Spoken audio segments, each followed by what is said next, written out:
Ekasese eyo mubugwanjuba bwa Uganda ewali amaziga agajjulujjulu gano gakaabwa abasomesa. Abasomesa baliko ensimbi ze baali beewoze naye olwokubanga tebakyasasulwa mpeera kati ababawola ensimbi batandise okubawambako ebyabwe. Abawola abasomesa Kasese bakaza amaaso ne babawambako ebimu ku bintu byabwe eby'omugaso nga bagamba nti balina okusooka okubasasula. Aba Uganda Teachers Cooperative Savings and Credit Society nga bakwataganye ne Microfinance Support Center bakubasasulira amabanja ge baaliya agabatuuse mu bulago. Joan Asimwe akulira sako y'abasomesa agamba n'amasomero nago gasaanyizibwawo amataba ate nga agamu gafuuliddwa ennyumba ezisulwamu. We are looking out for the teachers.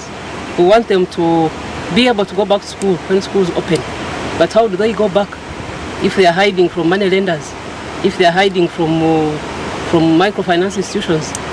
So we want to bring them out and help them so that when schools open, they can come back and teach, and then we shall teach them how to save and invest. Asimwa ayongeddeko nti tebasosola basomesa wadde era tebalina muwendo gwasalira kwe bakoma.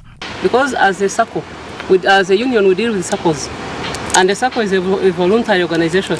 You don't force people to join. So whoever comes, we are not worried.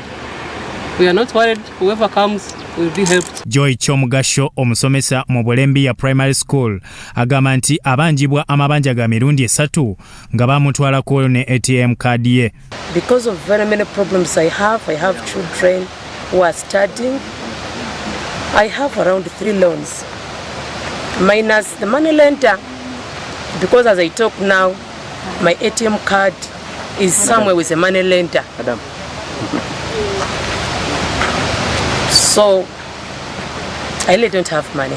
Bo abasomesa abalala bagamba nti bakuyambibwa mu nteekateeka eno wabula mu ssaka eno bakubajjako ebitundu 11 ku buli 10 ku mabanja ge beewolayo bw'ogeraageranya n'ebitundu 24 okutuuka ku 28 okuva mu bammanerenda ababawola. Tukola ku byankulaakulana just tukolera kimu lubuto oba ofunyeyo kachansi omuntu n'akuyita jangu onkolera wano ekipoota twesanga tukola emirimu gye tuyita data job twali tumanyidde abamu okukola naye tugezaako okukola okuyiiya tusobole okubaawo.